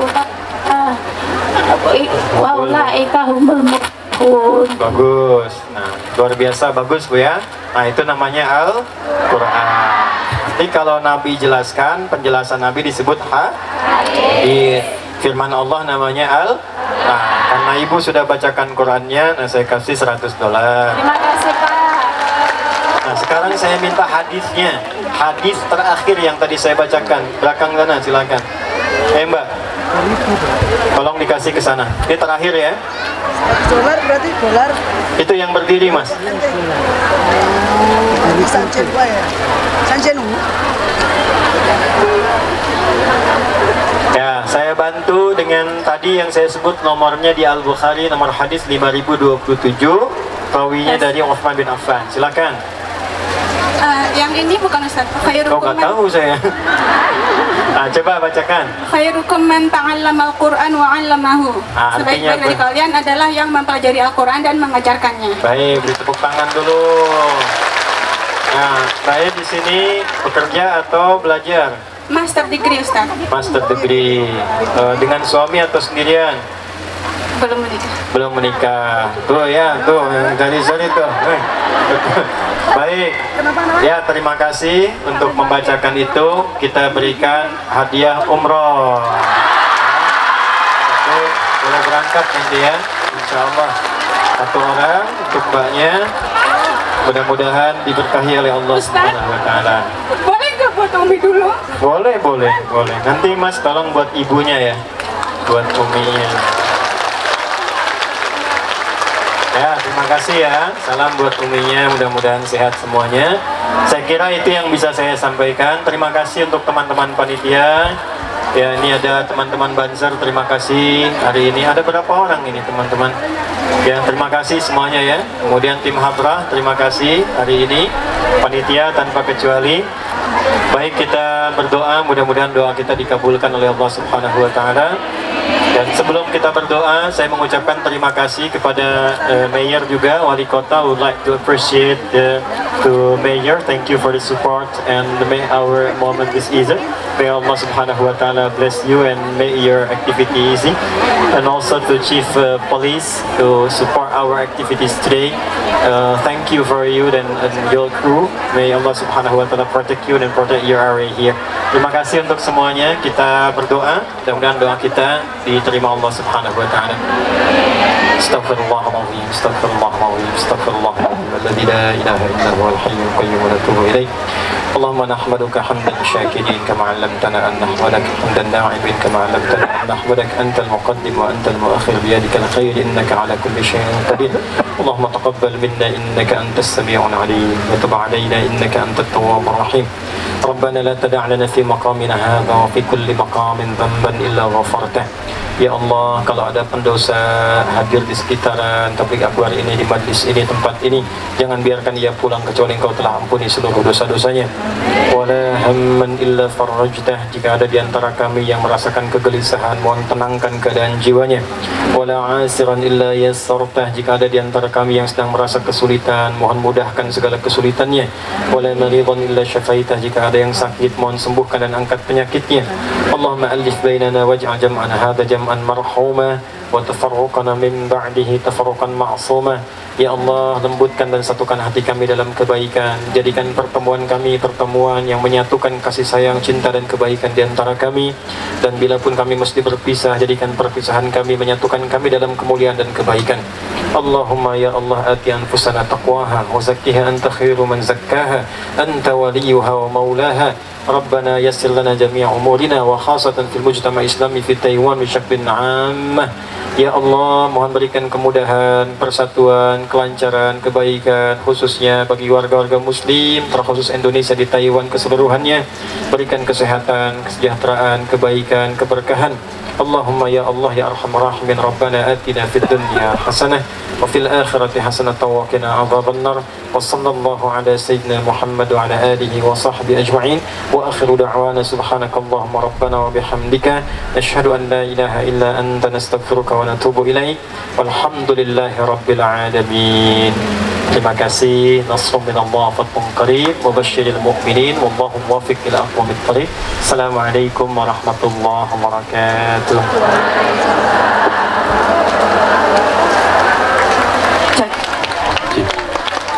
Terima kasih kepada Bapak Ustadz Dr. Adi Hidayat LC MA PhD dari, semoga beliau diberikan kesehatan, panjang umur, dan pula doa ilmu dan hidayahnya dari Allah Subhanahu wa Ta'ala. Amin.